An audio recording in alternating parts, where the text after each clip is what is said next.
En esta ocasión, desde nuestro subreddit favorito, Ask Reddit, exploraremos testimonios perturbadores sobre el lado más oscuro de la mente humana. ¿Cuál te asombrará más? Te leo en los comentarios. Respuesta 1. Soy terapeuta de salud mental. He trabajado con clientes en cuidados residenciales de salud mental. Mi voto es para la esquizofrenia. Puedes tener a una persona a la que le va muy bien con los medicamentos, hablando de planes futuros y emocionada por volver a encarrilarse. Luego empiezan a ver símbolos extraños, conversaciones sobre presencias malignas y varios pensamientos paranoicos. Después empiezan a rechazar los medicamentos. Luego es solo una espiral descendente hasta que necesitan ser enviados a atención hospitalaria otra vez. Para ver cómo se avecina, pero los medicamentos no son suficientes. No ocurre con todas las personas con esquizofrenia, pero es algo que he visto en varias personas diferentes que estaban luchando lo suficiente como para necesitar niveles más altos de atención.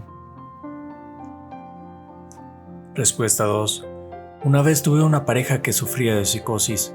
De repente desarrolló la ilusión de que yo, su novia de 3 años, era una trabajadora sexual y que solo salía con él para protegerlo de autolesionarse. Él tenía un ligero nivel de conciencia en ese momento. Fue muy difícil de presenciar y experimentar. Me rogaba que admitiera la verdad. Ni siquiera era grosero o agresivo. Estaba muy triste y confundido. Yo, por supuesto, negué que ese fuera el caso.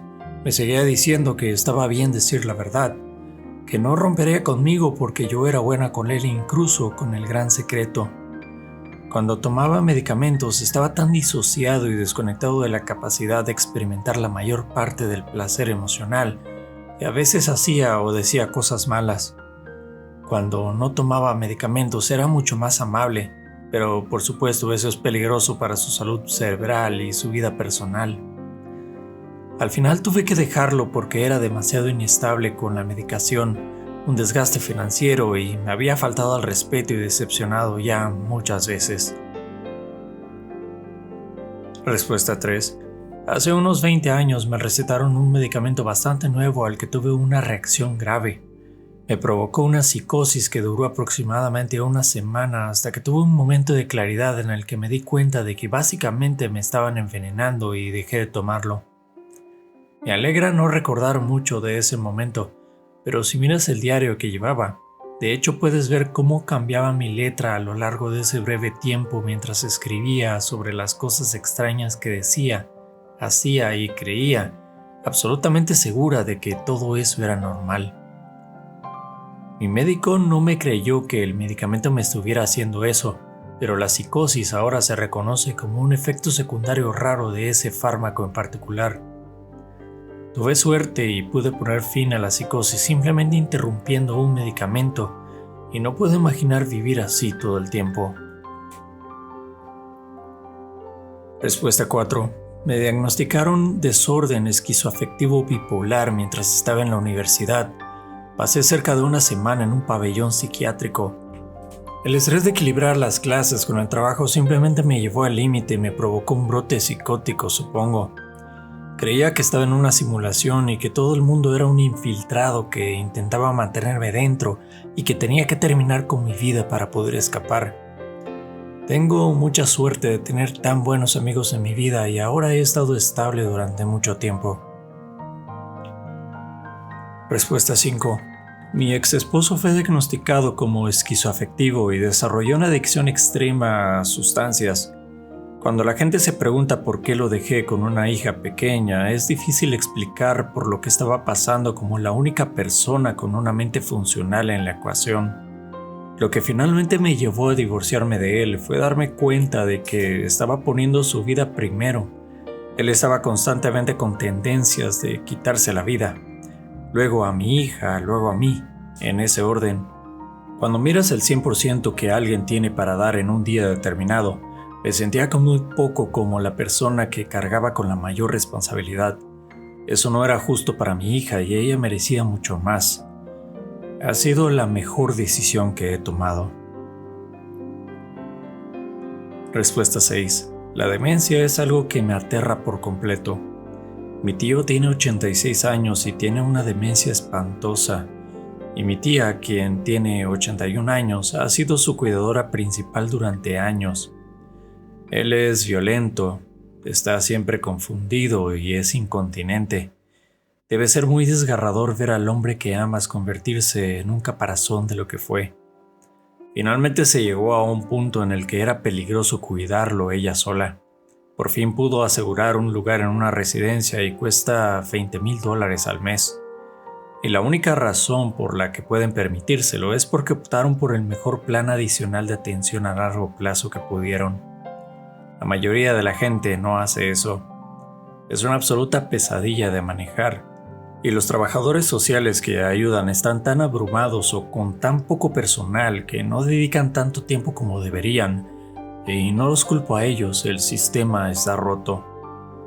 Este país se encamina hacia una enorme crisis de atención a personas mayores a medida que la generación anterior comienza a envejecer y, para sorpresa de nadie, los millennials serán los que tendrán que sortear ese desafío tan difícil, costoso y emocionalmente devastador, porque el sistema de salud está muy dañado y no está configurado para una atención a largo plazo como esta. Realmente me aterra. Respuesta 7. La anorexia tiene la tasa de mortalidad más alta. Tuve eso y puedo confirmar que fue un momento extremadamente oscuro para mí. Es una de esas enfermedades mentales que se pasan por alto y creo que la gente no piensa automáticamente que es una condición mental y asume que es física. Tenía el peso de una niña de 12 años a los 20 y tenía una autoestima y una salud mental muy deficientes. Hizo falta una intervención intensa de familiares, amigos y terapia. Afortunadamente estoy completamente recuperada y tengo un peso saludable como una mujer de 29 años y nunca volveré a ese lugar. Respuesta 8. El trastorno obsesivo-compulsivo definitivamente está entre los primeros lugares. La mayoría de la gente no se da cuenta de cuánto puede apoderarse de la mente de alguien y arruinar sus vidas. La gente describe principalmente las enfermedades que son más graves y perturbadoras para los demás más que para el paciente. Lo más horroroso para mí es el TOC grave. Estas personas nunca logran descansar. Sus vidas interiores son muy dolorosas. No logran disfrutar de nada de lo que hacen y literalmente se torturan mentalmente casi las 24 horas del día, los 7 días de la semana. Lo más loco es que muchos de ellos son tan buenos ocultándolo que tal vez nunca lo sabrías hasta que se abren sobre la forma en que piensan. Y luego te enteras de que esta persona ha estado sufriendo muchísimo en silencio durante 25 años y cree plenamente que es una persona malvada al nivel de los peores criminales porque a veces se le olvida lavar los platos. Tengo un familiar así. Perdió su matrimonio, todo acceso a sus hijos y cualquier capacidad para funcionar en la sociedad. Pero su ahora ex esposo realmente no tuvo otra opción. Ella estaba tan convencida de que la comida estaba sucia, que estaba hambrienta y desnutrida, y comenzó a intentar evitar que los niños comieran también. Él pasó 3 años intentando buscarle ayuda y ella dejó en claro que no quería tratamiento. Quería que él y los niños siguieran todas sus reglas del TOC y simplemente vivieran en el trastorno con ella. Sus padres tuvieron que venir y llevarla a la sala de emergencias y obligarla a ingresar a un tratamiento residencial, el cual dejó poco después. Él obtuvo una orden judicial de que todas las visitas de ella con los niños tenían que ser supervisadas debido a su historial de daño y negligencia basados en el TOC. Es muy triste por ella, pero también muy triste por el daño que ha permitido que esto cause a sus hijos. Respuesta 9. Mi hermano tenía el síndrome de Korsakoff, una forma grave de demencia causada por el abuso extremo del alcohol. Cuando intento explicárselo a la gente, suelo compararlo con la película Como si fuera la primera vez, porque es algo con lo que la mayoría de la gente puede identificarse, pero sinceramente, eso solo es suficiente para darle a alguien una idea vaga. La realidad es mucho más complicada. Su memoria a corto plazo está prácticamente destruida. Más del 25% de las veces se despierta sin recordar el día anterior. Incluso cuando recuerda, a menudo no puede retener más de la mitad de lo que sucede en los siguientes 10 minutos. En un par de horas, perderá aún más. Imagina intentar funcionar cuando tu cerebro no puede almacenar de manera confiable nuevas experiencias. Una de las características definitorias del síndrome de Korsakoff es la confabulación. Cuando hay lagunas en la memoria, el cerebro las llena creando recuerdos falsos que se sienten completamente reales. No está mintiendo ni inventando cosas a propósito. Su cerebro está literalmente reescribiendo la realidad y él tiene total confianza en esos recuerdos fabricados. Por difícil que sea eso por sí solo, no es toda la historia. También está diagnosticado con trastorno esquizoafectivo de tipo bipolar, lo que conlleva episodios maníacos graves y delirios esquizoides. Algunas de las historias casi serían graciosas si no fueran tan desgarradoras. Ha creído que estaba en un equipo de hockey de un hospital con una celebridad deportiva. Ha estado convencido de que un empresario famoso lo persigue porque supuestamente creó una inteligencia artificial que está años por delante de la tecnología actual, y hay escuadrones que intentan eliminarlo. En la misma línea de pensamiento, está convencido de que alguien lanzó su inteligencia artificial a la internet y que eventualmente se apoderará del mundo.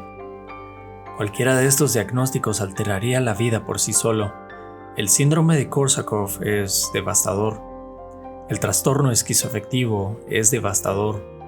El trastorno bipolar grave también lo es. El problema es que no solo coexisten, se alimentan mutuamente. La pérdida de memoria significa que no puede recordar conversaciones, explicaciones o correcciones. La confabulación llena esos recuerdos faltantes con historias que se sienten absolutamente reales. La manía bipolar amplifica esas creencias con total certeza y los delirios esquizoides las alejan aún más de la realidad. Cada trastorno hace que los demás sean más difíciles de tratar, más difíciles de manejar y más difíciles de distinguir. El resultado es alguien que vive una realidad a la que nadie más puede acceder. A menudo no toma medicamentos porque no cree que pase nada malo.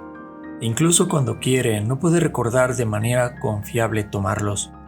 No confía en las personas cuya versión de la realidad entra en conflicto con la que su propio cerebro ha creado.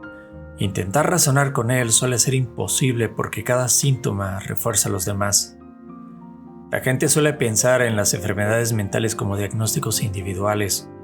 Lo que he aprendido es que acumular varios trastornos neurológicos y psiquiátricos graves no crea un problema que se suma, crea uno exponencial. Cada condición magnifica a las demás hasta que la persona a la que intentas ayudar vive en un mundo que es casi imposible de comprender para el resto de nosotros. Las historias que podría contar de los últimos años son casi inconcebibles. El estrés, el miedo y el agotamiento emocional que han causado han sido totalmente abrumadores. Escuchar estos relatos nos recuerda lo frágil que es nuestra mente y lo mucho que debemos valorar la salud, especialmente la salud mental. Si nuestros cerebros no están funcionando bien, el cuerpo no va a hacerlo tampoco, así que hay que tomarla muy en serio. Si te gustó este video, dale like, suscríbete y activa la campanita para ayudarme a llegar a la meta de los 1000 suscriptores. Comparte y dale hype para llegar a más gente. Sin más por el momento, hasta pronto. Muchas gracias por escuchar la ñ de Reddit. Si te gusta lo que hago, apóyame dándole like, comentando y suscribiéndote activando la campanita para poder hacerle llegar a más personas estas historias.